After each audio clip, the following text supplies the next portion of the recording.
Morning, guys. I've got some decent sunlight and not too much wind out here at this rehab project today, so I wanted to show the progress as it stands. So a little background story: if you haven't seen the first video, go back to about middle of November on my video list and you'll find it there. It'll say Food Forest Rehab. I met a lady through a series of pretty cool synchronicities who had this food store forest that was installed a few years back, and due to a number of family issues that had risen for her, she had not been able to do the maintenance, and so it had gotten overgrown. Things like privet and some honeysuckle had come in, some Bradford pear had come in, a lot more brambles than were ever intended to be in there. So she needed somebody who could get in there and clean this stuff out while, and this was the important part, recognizing what was in there and not removing anything that shouldn't go away. So over the course of about 3 or 4 separate work days, that's what I did. So this food forest is actually, we're actually in the city here, although it's a really big lot. I think it's like 2.5 acres. And there's a dry bed creek that runs through it, so it runs when we get a lot of rain. And then there are 4 swales that were excavated and then planted. So I'd say the site as a whole that I've been working on is, I'm going to say, about 150 feet by 150 feet roundabout, gentle slope. She's got all kinds of cool stuff in here. We found a lot of things that had still survived and had done well. We found a few things, I should say we found labels for a few things that did not seem to still be around. So I'm going to start here on this kind of western edge and work back towards the front, so the sun will be behind us and we can kind of see what's going on. I'm going to flip this screen around and narrate. Alright, so this is the edge of the creek bed. Continues on to the west and runs underneath a couple of driveways and eventually under the road through a culvert. And as you can tell, it picks up a lot of debris. So actually at some point, one of my jobs will be to get in here and pull some of this out, especially like those big branches, so that this thing can run when we get a lot of rain, which we do, and we will, especially as we get into late winter and early spring. And just make sure that water can move and not flood her yard.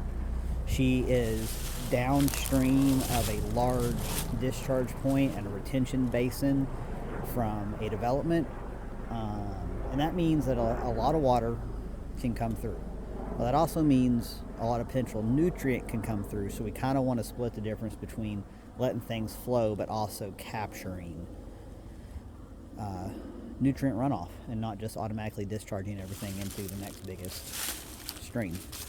These trees right here are pawpaws.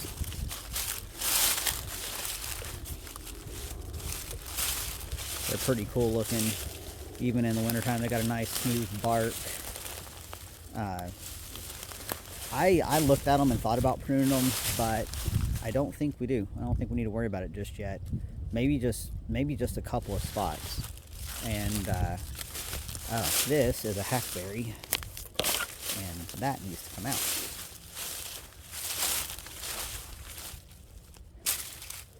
So as you follow the creek bed here, got some nice elderberry here, and then there are some thornless blackberries through here, which I found and just kind of cut back, and they'll come out and be super happy in the spring. Of course, there's witch hazel tree, and then this bridge has muscadines, grapes, which have done beautifully, and we'll trim those towards the end of winter into early spring. I've got a lady, I actually do not know a whole lot about grape cultivation beyond just the very basics, and I've got a lady I'm talking to about that to make sure we do that correctly, which is to say, I get kind of funny about the whole expert label. I'm not an expert at anything except maybe being myself. So I'm always looking for more people who know more about something than I do, so I can just keep expanding my skill set and my knowledge base. So I'm not saying don't listen to people, because obviously people hire me to help them, but always be learning. Let me leave it at that. Always be learning. This is right here, this stuff here with the little red berries is asparagus, and we can probably cut that back now. I let it hang out just to provide some cover for stuff. I don't like to cut back absolutely everything, because there's a lot of habitat here provided for pollinators and all kinds of creatures, large and small. And you know, nature doesn't raise everything back to the ground every year, so why should we? I had to do it so we could find what was in here and kind of start over just a little bit, but I tried to be as selective as I could. We're pretty sure this is snowberry. I've asked a lot of people about this. I've compared a lot of photos. I'm going to try to get in here nice and close. If anybody recognizes this little shrub or has it, please let me know. And it obviously is very prolific. So all these little, it sets, it's not really runners, it layers itself. These lower branches lay onto the ground, and then they root and produce more. And I transplanted a few of them back in the fall, so we'll see how those do. But this is obviously a very happy little shrub.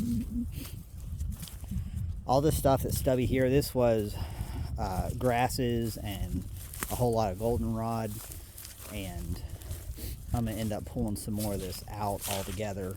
But this was kind of the stage where we were just trying to see what was in here. This is some kind of aster, some kind of purple aster, I think. I'll cut it back in the spring. We've got some kind of river oats. And then not a whole lot, at least not this time of year, on this far edge, except for a giant anthill. Don't step on that. She's got plans to fix this area here. We've kind of, so the creek is here, and it comes through, and it needs to be excavated deeper. And then this path, there needs to be probably a culvert laid, and then this path widen a little bit, culvert coming back out. And I've referred her over to my brother, who does that kind of work. That requires machines, and I just don't like running machines all that much if I can help it. Got a persimmon in here, a little tiny one, pretty good size one. Sorry for the sniffles, it's cold out here. Let's see, we've got some elderberry that I transplanted. So these are all the stubs of the brambles, and I'm gonna have to work on pulling them out. Just cutting them back, it's not gonna result in much. They'll be right back. The ones I did pull out came out very easily. So their rhizomes don't run very deep at all, so they'll come out without too much of a fuss. And I'm happy to see this. See those itty bitty green leaves? That's comfrey coming up. I transplanted several comfrey root cuttings back in November as well. That's what all these orange flags are marking. That was one thing she didn't have in here, or at least not that I could find. So we wanted to get that biodynamic accumulation going on and have a way to have some more ground coverage that wasn't going to be stuff we didn't want. Real nice fig tree here. It's done well. It's got a little bit of dead wood that'll come out. Figs always fruit on new wood, so we'll give it a little bit of a prune. And then this is the shortest swale. It's got multiple plantings in there. There's another pawpaw, and yeah, the hazelnut.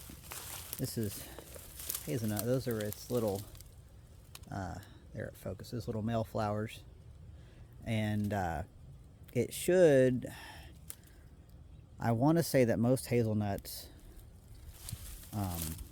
will have female and male flowers on there. So hopefully we'll see if this thing produces nuts or not. If not, we may need to get another one in here. Big old peach tree. 2 of those on this one. Another hazelnut. Another fig at the end. And one of the details here, when I was working on cutting all this stuff out, and I had all this biomass, my customer asked me if I would lay it out into the swales so that they weren't such a trip hazard. The way the grass had grown, you couldn't really see the edge of the swale, and they're pretty deep. They're over a foot deep, so you know, that would not feel good on the knees. So I just kind of laid in all this material, and every time I'm out here I just kind of rake it in a little bit more and walk on it a little bit more. So they're still doing their job as a swale, but they're a little, I guess you'd say, safer to be around. My customer is, well, she's not old, but you know, she would qualify as a senior citizen, and she doesn't feel like mucking up her knee or her hip.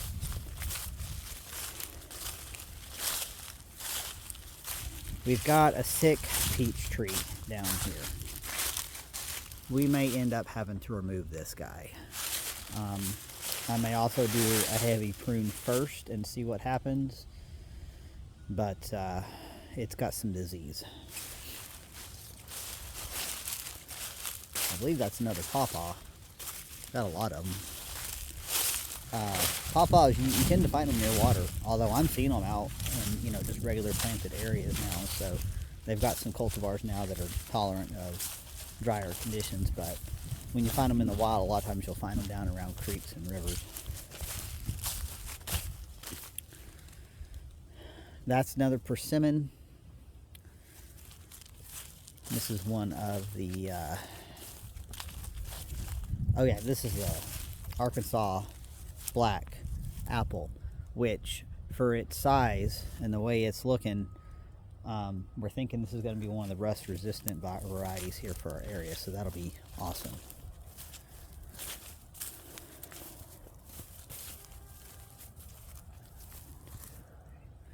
There's actually 5 swales. My error.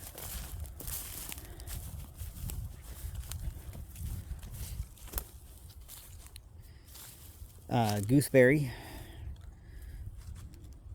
I just planted a bunch of these out at my demonstration site. Several of those through here. That's mostly what's in here in terms of shrub level.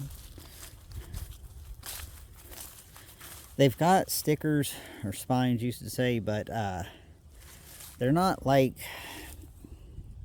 because they're compact, I don't find them as aggravating as like blackberries, because they don't, I don't seem to get tangled up in them as bad. Plus you can prune them into a shape that make it a little easier to harvest too. There's some more elderberry in here. Big old guy. More goose. And I think that's a lilac right there. Always fun trying to figure stuff out. I'm glad I looked at this stuff and a lot of it still is in leaf. It does make the ID a little easier on some of the stuff you don't see as often.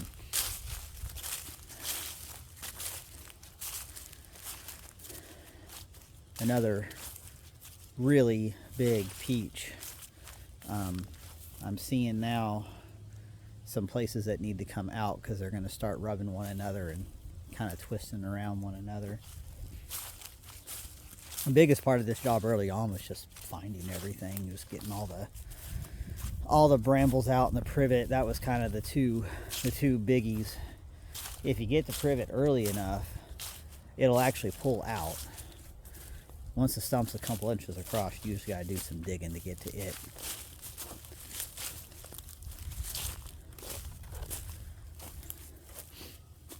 So, back up a little here, and this is kind of the perspective.